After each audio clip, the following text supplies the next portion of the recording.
안녕하십니까, 민병철입니다. 6월 2일 금요경마입니다. 자, 6월의 첫째 주 경마부터는 부산과 제주 경마의 경주수가 조정이 되었습니다. 자, 부산 경마는 1개가 줄어서 7개 경주고요. 제주 경마는 2개 경주가 늘어서 9개 경주, 금요일날 총 16개 경주로 진행이 됩니다. 자, 지난주까지 제가 유튜브 방송에서 프리젠테이션으로만 찾아뵙는데, 오늘부터는 제가 직접 매경주 해설을 통해서 여러분께 정확한 정보 전해드리도록 하겠습니다. 자, 1경주입니다. 6등급 1200m 레이스고요. 3세 이하 마필들 간의 접전구도죠. 자, 이번에 데뷔전 치르는 신마들의 전력이 상당히 눈에 띕니다. 자, 특히나 6번 마가리타, 7번 라운드 어게인이 함께 뛰었던 5월 13일날 주행 심사 때 일단 6번 마가리타는 빠르게 선행을 잡아냈고요. 직선에서도 아주 근성 있는 걸음을 선보였는데, 당시 두 번째로 들어왔던 옆에 있는 말이죠, 7번 라운드 어게인은 인코스 최적 전개를 펼치며 마지막까지 어떠한 추진도 없이 들어왔는데, 6번 마가리타는 당시 이제 7번 라운드 어게인이 옆에 붙어가지고 앞선을 장악하려 하자 다시금 얘를 이겨내려는 아주 막강한 근성을 보였어요. 어떤 얘기냐? 나는 얘한테는 지지 않겠다. 주행 심사지만 얘한테는 지지 않겠다라는 그런 스스로의 근성을 보였다는 거죠. 자, 이번에 데뷔전 치릅니다. 맞상대 선행마가 레이디 베이더인데, 웬간하면 6번 마가리타는 선행 나갑니다. 데뷔전부터 원사이드 선행으로 마지막까지 충분히 1순위 가능한데, 훈련 완성도도 워낙에 좋습니다. 데뷔전부터 바로 입상 전력 6번 마가리타가 중심권의 마필이 되어야 하는 경주죠. 자, 7번 라운드 어게인도 주행 심사 때 역시 충분한 기본 기량을 선보였던 말이고, 출발부터 마지막 고린 지점까지 어떠한 추진도 없이 아주 여유있게 왔죠. 역시 훈련 완성도가 상당히 높고 기본 기량을 충분히 갖추고 있는 말, 7번 라운드 어게인. 자, 서울에서 이번에 부산 일요일날 코리안 오크스 대상경주 출전하는 임기현이가 요 부산말을 타죠. 자, 손천순 마주의 7번 라운드 어게인 라운 시리즈. 자, 임기현이가 하루에 2번이나 대상경주를 먹었던 이 라운 시리즈의 주전 기수죠. 이제 문세영이고 나발이가 없습니다. 라온의 손천수 마주는 임기현이한테 이제 다 맡깁니다.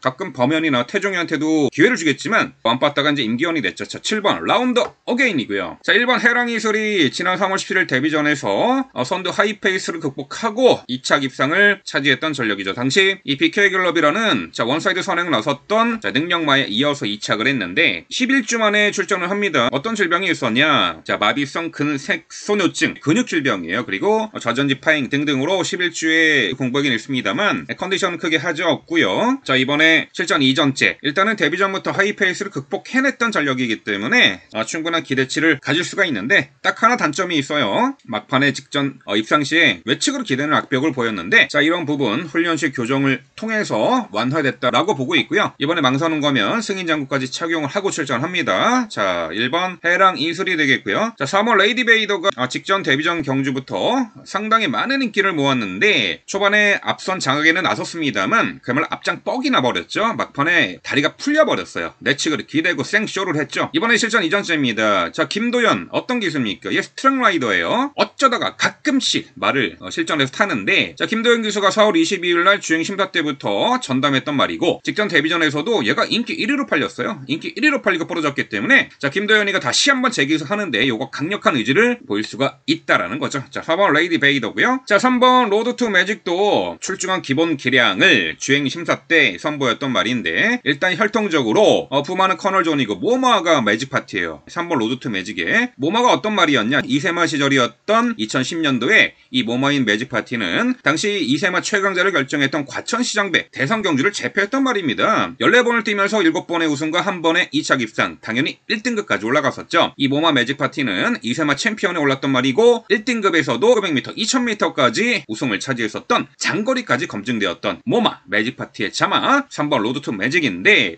역시 주행심사 때 1번 게이트에서 내선 최적 전개를 펼치면서도 어떠한 추진도 없이 마지막까지 아주 여유있는 걸음을 보였고, 직선에서 발바꿈도 상당히 원활하게 이루어진 가운데 주폭의 힘이 상당히 많이 실려있는 그러한 전력을 보였습니다. 자, 역시 훈련의 완성도도 상당히 우수한 요 3번 로드 투 매직까지 1경주에서 입상 도전이 가능한 전력으로 강조를 드립니다. 부산 이경주입니다. 6등급 1200m 경주고요. 흐름이 상당히 빠릅니다. 안쪽에 1번 자 빅터 바시움을 필두로 5번 서던조이, 7번 운즈글로벌, 8번 판타스틱 타임 등등 워낙에 초반이 빠른 선행형 마필들이 많은데 그런 가운데 5번 서던조이는 이미 지난 1월 6일 경주에서 하이페이스 단거리 1200m 당시 건조지력 컨디션에서도 흐름 빠른 레이스를 극복해내고 앞선이 무너지자 추입으로 입상을 했던 말이에요. 직전에는 당시 능력 선행마였죠. 패스트 퓨리가 이끄는 페이스에 초반에 다소 서둘렀습니다. 이 선에서 전개를 펼치며 초반 전개는 나쁘지 않았는데 중반에 힘쓰는 포인트를 가져가다 보니까 막판에 무너진 아쉬움이 있었죠. 자, 이번에는 앞선에 나설 수 있는 선행형 마필들의 전력이 허접하죠. 특히나 1번 빅터 바시움이 여기서도 무조건 선행인데 1번 빅터 바시움은 직전에 포화주로 가벼운 주로 컨디션에서도 그렇게 편하게 앞선을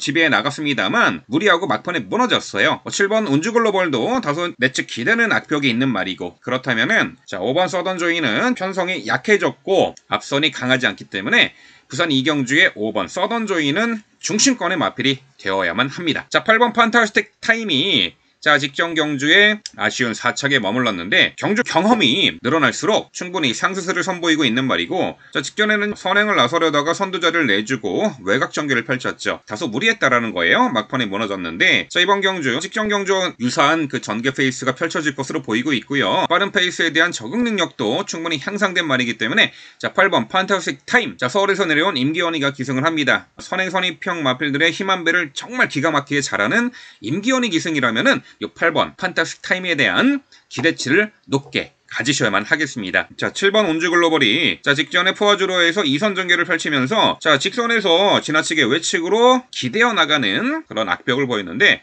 원래 7번 운즈글로벌은 내측 안쪽으로 기대는 말인데 당시 기승기수였던 전진구가 안쪽으로 기대려는 악벽을 제어하기 위해서 의도적으로 외측으로 빼서 탔다라는 거죠. 그것 때문에 재결실에 불려갔는데 적절치 못한 기승법 때문에 아쉬움을 남겼습니다만 충분히 이번에 재도전이 가능하겠고 외곽의 11번 실크 패션로드가 직전에 첫 입상을 차지했던 말이죠. 당시 민병철이가 복승 22.5배 고배당을 한 방으로 적중해드렸던 우리와는 상당히 인연이 깊은 말인데 자 이 말은요 직전 첫 입상 시에는 당시 선두권에서 경합을 펼쳤어요.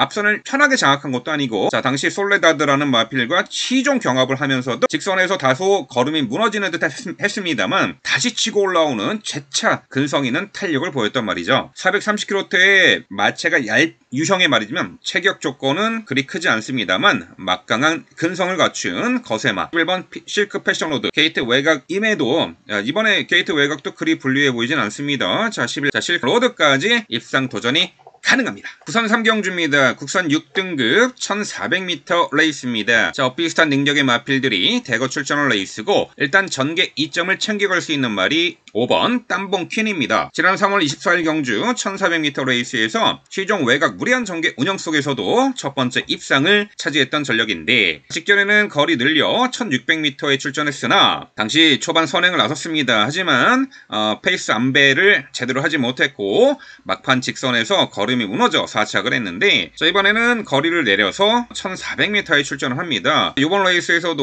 5번 땀봉 퀸은 마필들보다는 빠르게 선두 장악에 나설 것으로 예측이 됩니다. 옆에 있는 4번 스카이 승이나 외곽의 11번 버러챔프 정도가 초반이 빠르긴 합니다만 자 일단 보여준 순발력에 있어서는 5번 땀봉퀸이 이번에는 레이스를 주도할 선행으로 보이고 있고 직전 대비 줄어든 1400m에서는 입상한 자리 충분히 기대치가 높습니다. 5번 땀봉퀸이 중심권의 마필이 되어야 합니다. 안쪽에 있는 1번 언제나 영웅이 지난 4월 30일 경주에서 데뷔 23전 만에 첫 입상을 했던 그야말로 대기 만성형 마필이었죠. 당시 1600m 출전에 땀봉퀸이 이끌었던 초반 페이스에서 당시 외곽에서 한 박자 빠르게 외곽 무빙 선입전을 펼치며 직선에서도 끈기 있는 걸음으로 당시 인기 11호 팔리고도 입상을 했습니다. 복승 68.8배의 주인공이었죠. 인기 1위에 붙여서 하지만 2주 만에 출전했던 직전 경주에서는 아예 의지를 보이지 않았습니다. 이거 약간 작전마의 냄새도 나는데 자 4월 30일 경주에서는 외곽에서 적극적으로 전개를 펼치면서도 입상을 했는데 직전에는 아예 바닥에서 호적거리면서 아무것도 안 했습니다.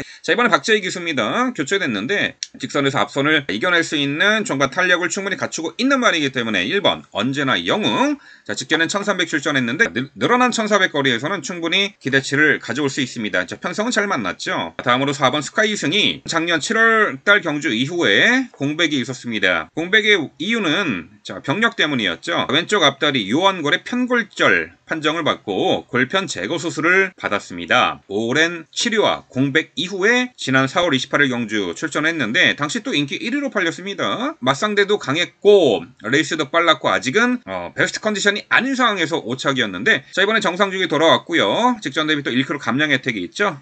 윤형석이 태워서 수습기수 감량이 있고요. 컨디션은 직전보다 훨씬 좋아졌습니다. 앞선에서 유리한 전개 운영도 가능하고 4번 스카이 승이 되겠고요. 자, 외곽에 있는 11번 보라챔프 10 등등 자, 복병마도 보이고 있습니다만 일단 3경주에서는요 전개 이점을 극대화할 선행마죠. 3번 땀봉킨을 중심으로 안쪽에 1번 언제나 영웅, 4번 스카이송 이 2두의 마필을 우선적으로 챙겨가시고요. 외곽에 11번 보라챔프, 10번 솔레다드 이 두 마리 마필 복병권으로 챙겨가시면 되겠습니다.